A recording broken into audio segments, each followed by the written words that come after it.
Mais il faut compter avec nous parce que nous avons la force de Dieu avec nous. Dieu nous a donné l'autorité, mais nous devons exercer cette autorité. J'ai une autorité dans mon bureau et je peux vous le dire, de temps en temps, je dois l'exercer. Amen. Je n'ai pas à entrer tous les jours et à exercer mon autorité sur celui-ci et à exercer mon autorité sur celui-là. Restez avec nous dans Jouissez de votre vie.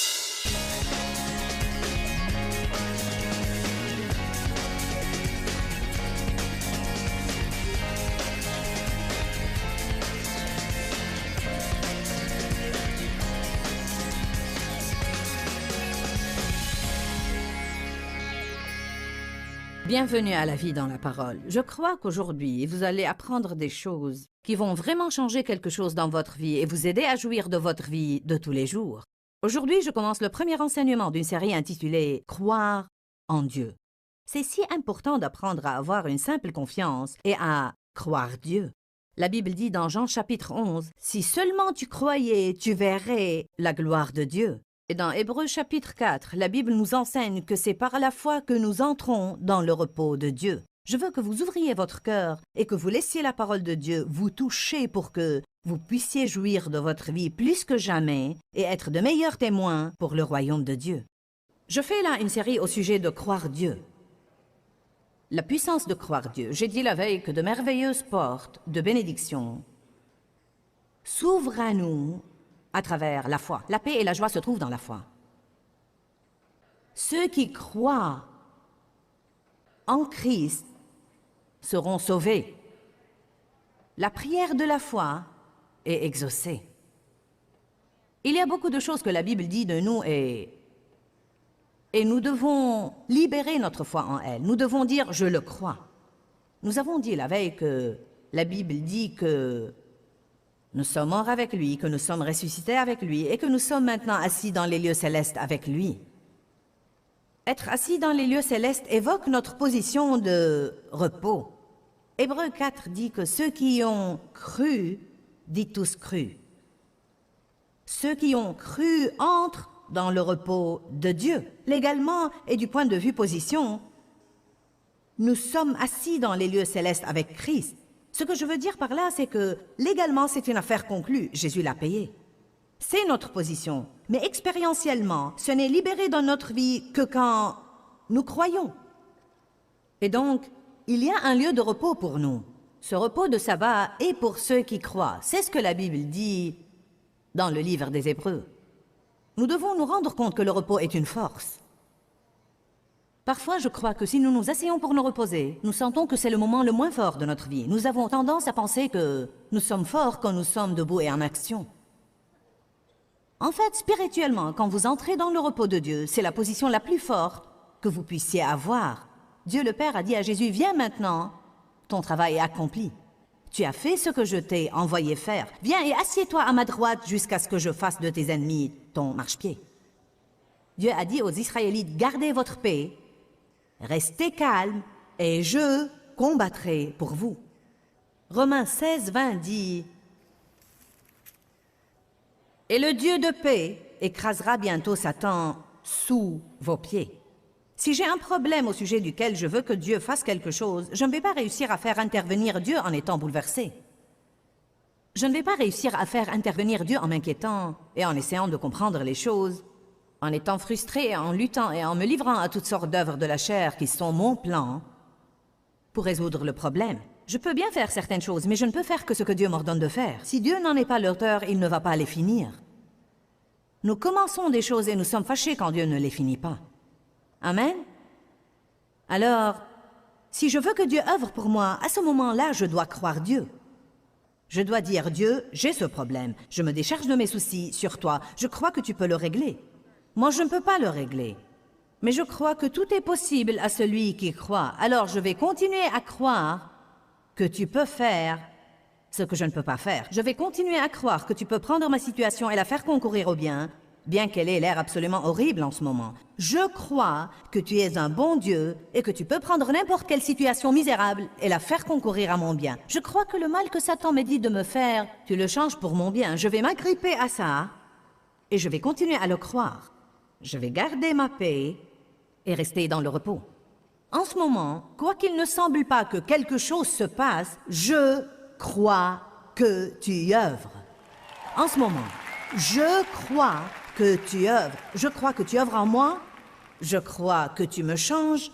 Je crois que tu changes ma famille. Je crois que tu changes mes finances. Je crois que tu changes mon patron. Et je verrai le résultat de ma foi en toi. Dans l'économie de Dieu, vous devez croire avant de voir. Vous devez vous le rappeler, dans l'économie de Dieu, et j'entends par économie la façon dont Dieu fait les choses. D'abord vous croyez, ensuite vous voyez. Dans le monde, nous avons la mentalité opposée. Nous ne croyons que ce que nous voyons. En fait, je suis de Missouri, l'État des sceptiques. Eh bien, il y a une telle façon de penser. Nous ne croyons que ce que nous voyons. Nous ne croyons que ce que nous sentons. Nous devons parfois nous demander, croyons-nous le Dieu de nos sentiments ou le Dieu de la Bible? Nous marchons par la foi et non par la vue. La Bible dit que nous avons une autorité en tant que croyants. Une autorité. Le diable ne peut pas nous bousculer. Nous pouvons lui résister. Nous pouvons le réprimer. Nous pouvons le lier. Nous devons réaliser que ce n'est pas une chose automatique. Ce n'est pas parce que la Bible dit que j'ai quelque chose qu'elle devient mienne automatiquement. C'est une possibilité si je joue mon rôle. Dieu a joué son rôle, et je peux voir cette chose se passer dans ma vie si je joue le rôle que Dieu me donne à jouer. Il nous donne quelque chose à faire, mais il nous donne également la grâce pour le faire. Nous n'avons vraiment pas le mérite de quoi que ce soit. Même les bonnes choses que nous faisons, nous les faisons par la force de Dieu. Nous devons boucler la boucle et revenir au point de départ et lui donner le mérite. Je veux que nous lisions plusieurs écritures. Nous avons besoin d'un rappel ce matin. C'est bien plus qu'un rappel. Nous allons étudier d'autres aspects de la chose ce soir. Ça va vraiment être un puissant rappel du Saint-Esprit que vous avez une autorité en tant que croyant. Vous n'êtes pas des mauviettes, vous êtes des personnes avec lesquelles il faut compter, car celui qui est en vous est plus grand que celui qui est dans le monde. La Bible dit que nous sommes plus que vainqueurs par le Christ qui nous aime. Si Dieu est pour moi, qui peut être contre moi? Si Dieu est pour moi, de qui aurais-je peur? Ce sont les choses que nous ne devons jamais perdre de vue, car le diable nous déteste tous les jours. Tous les jours, il a un plan pour votre destruction et pour ma destruction. Tous les jours, incessamment, implacablement, Satan nous fait la guerre. Il assaille notre esprit, il assaille nos émotions, il assaille nos relations. Surtout, je pense, l'ennemi assaille les relations parce qu'il est absolument pétrifié par l'unité. Un peut mettre 1000 en fuite, mais 2, 10 000. Il dit là que rien qu'en ajoutant une personne, ma force s'accroît 10 fois. Qu'arrive-t-il si on peut sauvegarder l'unité de l'Église? Si on peut sauvegarder l'unité de la famille? Allez maintenant. Toute notre famille est impliquée dans ce ministère. Pensez-vous que nous n'œuvrons pas à maintenir la paix? Pensez-vous que nous n'œuvrons pas à éviter les conflits? Bien sûr que nous faisons cela. Pourquoi?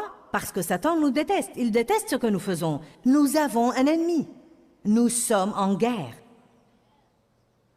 Mais il faut compter avec nous, parce que nous avons la force de Dieu avec nous. Dieu nous a donné l'autorité, mais nous devons exercer cette autorité. J'ai une autorité dans mon bureau, et je peux vous le dire, de temps en temps, je dois l'exercer. Amen. Je n'ai pas à entrer tous les jours et à exercer mon autorité sur celui-ci, et à exercer mon autorité sur celui-là, et à exercer mon autorité sur ceci et cela. Il y a des moments où j'exerce cette autorité. Par conséquent, ils savent que je le ferai si besoin est. Si le diable comprend que vous allez exercer votre autorité sur lui si besoin est, peut-être qu'il ira importuner quelqu'un d'autre. Amen. Ça va, vous qui êtes derrière moi? J'ai promis de vous parler, alors voyez, je m'en souviens. J'apprécie que vous soyez assis derrière moi. Nous allons croire que l'onction va juste vous atteindre. Donc, rappelez-vous que nous devons rester dans le repos. Le repos est une position de force. Nous n'aurons pas une autorité sur le diable d'une position de frustration. Je n'aurai pas l'autorité sur le diable d'une position d'inquiétude et de trouble. Je crois que nous devons garder notre paix et rester au repos. Si nous le faisons, le Dieu de paix écrasera Satan sous nos pieds. Si nous restons assis en Christ, en gardant notre position, sachant qui nous sommes, à ce moment-là, Dieu dit qu'il fera de nos ennemis notre marchepied. Matthieu 10, verset 1. Je vais vous lire plusieurs écritures où la Bible parle de notre autorité. Nous avons des gens de tous les milieux qui viennent à nos réunions. Peut-être qu'il y a des gens ici ce matin qui n'ont jamais entendu qu'ils ont une autorité sur le diable. Je suis allée à l'église pendant des années avant que quelqu'un me le dise. Par conséquent, je laissais le diable me marcher sur les pieds et pour ce que le diable faisait, je blâmais Dieu. Amen. Matthieu 10:1. Et Jésus appela ses 12 disciples et leur donna le pouvoir et l'autorité sur les esprits impurs, l'autorité de les chasser et de guérir toutes sortes de maladies et toutes sortes de faiblesses et d'infirmités. Dites tous, j'ai le pouvoir et l'autorité. Et je peux chasser les démons. Allez à Marc 16.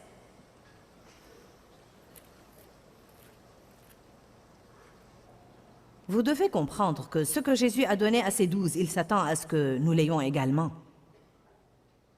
Ils n'étaient pas les seuls à être investis de quelque chose, ils étaient le premier groupe représentatif initial. Marc chapitre 16, verset 17. Marc 16, 17. Ces signes accompagneront ceux qui quoi? Croient. En mon nom, ils chasseront les démons. Ils parleront de nouvelles langues. Ils saisiront des serpents et même s'ils boivent quelque chose de mortel, il ne leur fera point de mal. Cela ne veut pas dire que vous devez aller jouer avec les serpents. Il parle des forces diaboliques, comme quoi vous aurez l'autorité sur les forces diaboliques. S'ils boivent quelque chose de mortel, il ne leur fera point de mal. Ils imposeront les mains aux malades et ils seront guéris. Alors le Seigneur Jésus, après leur avoir parlé, fut enlevé au ciel et il s'assit à la droite de Dieu. N'est-ce pas intéressant qu'une des dernières choses qu'il leur a dit avant d'être enlevé au ciel était à propos de leur autorité sur le diable? Allez, c'est merveilleux. Verset 20. Et ils s'en allèrent prêcher partout pendant que le Seigneur travaillait avec eux et confirmait la parole par les signes et les miracles qui les accompagnaient de près. Je vais vous dire une chose uniquement à titre informatif. Je ne pense pas que nous ayons jamais eu une conférence où il n'y a pas eu de guérison physique. Nous n'avons jamais eu une conférence où les gens n'ont pas été délivrés et libérés. Nous devons voir la force de Dieu qui œuvre en nous et parmi nous et dans notre vie. Nous devons écouter des témoignages sur cette force. Des témoignages. J'ai reçu ceci cette semaine. Sonia a écrit que la dernière fois qu'elle était à Phoenix, elle est allée à la conférence. Elle avait une tumeur dans son utérus. Elle devait se faire opérer en rentrant de la conférence. Sonia nous raconte que le gynécologue était choqué de constater qu'il n'y avait rien à l'échographie. Dieu a œuvré à travers moi pour la guérir. Eh bien, ça ne me rend guère meilleure que d'autres. Cela veut simplement dire que je suis une croyante qui croit. Nous avons une église pleine de croyants incroyants. Nous nous faisons appeler croyants. Mais en quoi croyons-nous? Vous savez, je crois que j'ai une autorité sur les démons. Je crois que quand je lis l'homme fort, il est lié et je peux aller piller son royaume. Je crois que quand je prêche la parole de Dieu, je le crois en ce moment, que les mots que je prononce sont comme des pilules de force. Ils ont littéralement une force inhérente à eux pour changer votre vie. C'est à cet effet que je prie avant de venir aux réunions. Je crois que quand je prêche, les malades guérissent. Je crois que quand je prêche, l'onction détruit le joug de la servitude et le brise de la vie des gens. Vous allez recevoir ce que vous croyez. Qu'il te soit fait selon ta foi. Je peux venir et croire, je vais donner un bon message. Eh bien, cela est bon, mais je peux croire à beaucoup plus. Encore une fois, la Bible dit qu'il te soit fait selon ta foi. Voilà pourquoi je vous encourage quand vous venez. Ne venez pas simplement pour l'enseignement. Croyez, je vais aller là-bas, Dieu, et je vais apprendre la parole, mais comme je m'assieds dans cette onction collective, je m'attends à ce que les esclavages se brisent de ma vie. Vous devez ouvrir la bouche, vous devez prier, et vous devez dire à Dieu ce que vous attendez. Amen. Vous devez lier le diable et vous devez le réprimer. Vous devez dire, je te lie, tu ne vas pas me voler. Je te réprime, tu ne vas rien m'enlever. Je lie l'homme fort pour que je puisse piller ton royaume aujourd'hui, diable. Ce qui est à moi va être à moi. Je vais aller à cette conférence et je vais en sortir guéri. Je vais m'imprégner de cette onction et de cette force guérissante. Vous allez recevoir selon votre foi. Vous croyez à un peu et vous recevez un peu. N'allez pas rester à ne rien faire et croire à un peu, puis jalouser ceux qui croient à beaucoup et le reçoivent.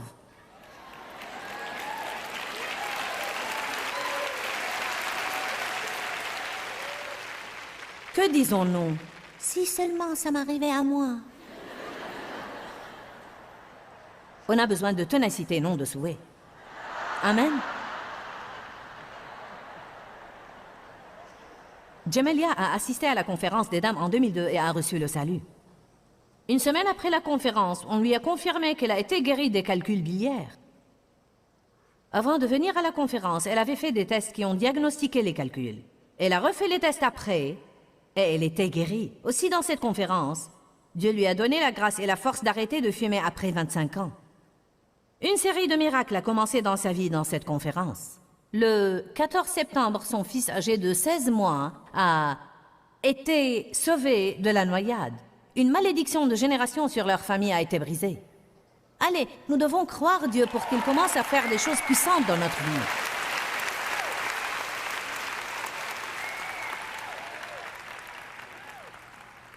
Ces signes accompagneront ceux qui croient. Je ne pense pas que ces signes accompagneront ceux qui croient en Jésus. Je pense que ces signes accompagneront ceux qui croient que ces signes les accompagneront. Parfois, nous faisons fausse route. Je suis un croyant. Pourquoi ces signes ne m'accompagneraient-ils pas? Peut-être que vous ne croyez pas que les signes vous accompagneront. Peut-être que vous croyez qu'ils accompagneront Benny Hinn, Kenneth Copeland, Joyce Meyer ou Billy Graham, mais vous ne croyez pas qu'ils vous accompagneront. Vous êtes des croyants. Vous avez en vous le même Jésus qu'ont tous les autres. Vous avez le même Saint-Esprit qu'ont tous les autres.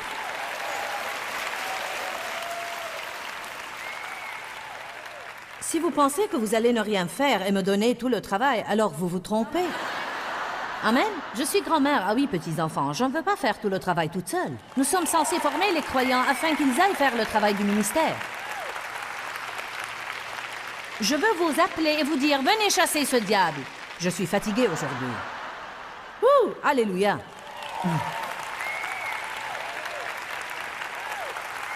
Luc 10, 19. J'ai l'impression que nous devons nous secouer à nouveau et savoir qui nous sommes. Et nous rendre compte de la force qui est en nous et non pas traîner et dire « Oh, c'est le diable !»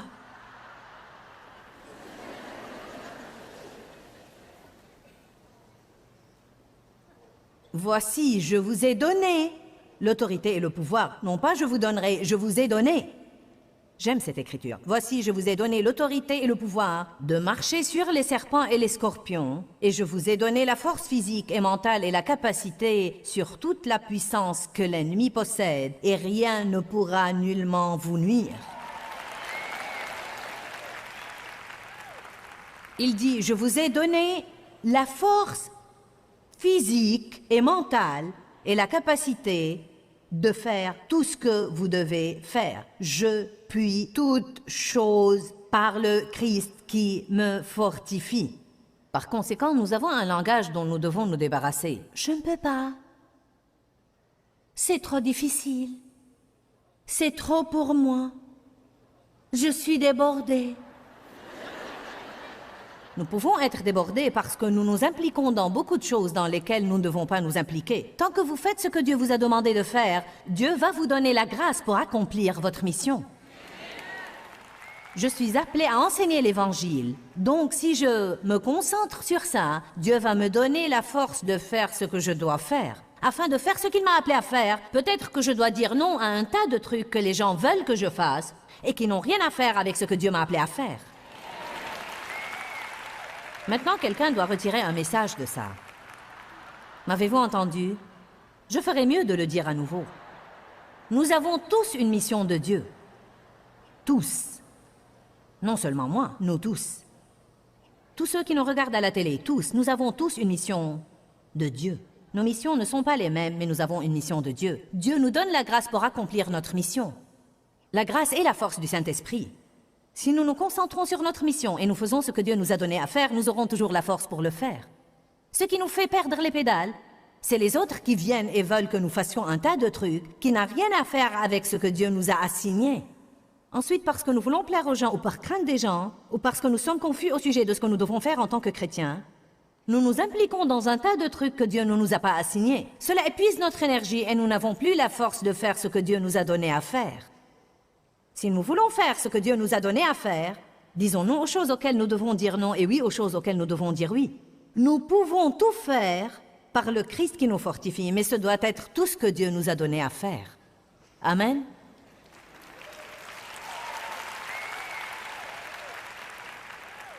Voici veut dire regardez et voyez. Je vous ai donné l'autorité. Pasteur Shannon, vous avez la force et l'autorité sur le diable. Vous pouvez chasser des démons, imposer les mains aux malades et ils guériront. Amen. Vous avez l'autorité en tant que croyante. Nous devons nous secouer à nouveau. Un des moyens de le faire est notre façon de parler. Je vous encourage à dire tous les jours « J'ai l'autorité sur le diable au nom de Jésus ». Le Saint-Esprit vit en moi. Celui qui est en moi est plus grand que celui qui est dans le monde. Maintenant, écoute ça, diable. Tu ne vas pas gérer ma vie. Tu ne vas pas me rendre fou. Tu ne vas pas faire de moi une loque émotionnelle. Tu ne vas pas gâcher mes relations. Amen.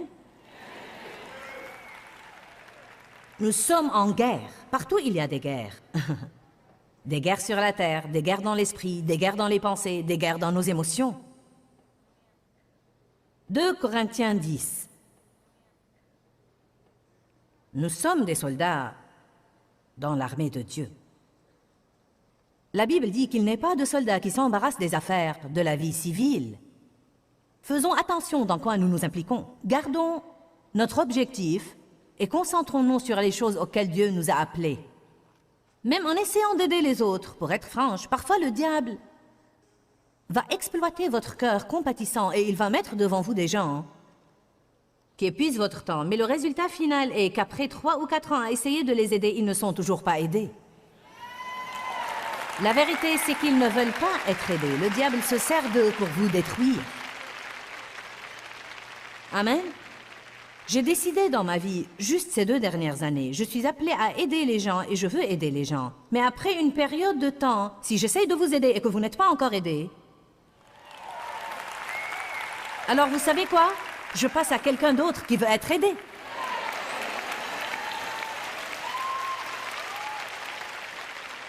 J'ai de meilleures choses à faire que de vous écouter pleurnicher 40 heures par semaine et parler des trucs qui vous sont arrivés dans votre passé. Moi aussi j'ai un passé, nous avons tous un passé. Mais le passé c'est le passé et nous devons les dépasser. Nous devons entamer ce que Dieu a pour l'avenir. Je me rends compte que les choses du passé font mal, mais Jésus nous guérit. Amen. Savez-vous ce que Jésus a dit à l'homme couché sous le portique depuis 38 ans? Es-tu sérieux au sujet de guérir? C'est ce qu'il a dit. Es-tu sérieux au sujet de guérir? Depuis combien de temps es-tu là? 38 ans. Puis l'homme lui raconte sa triste histoire. Je n'ai personne pour me plonger dans la piscine. Jean 5, je n'ai personne pour me plonger dans la piscine. Chaque fois que j'essaie d'y plonger, quelqu'un d'autre descend avant moi, Jésus. N'est-ce pas l'histoire classique? Je n'ai personne pour le faire à ma place et chaque fois que j'essaye, quelqu'un d'autre me devance. Il était couché là-bas pendant 38 ans avec la même histoire.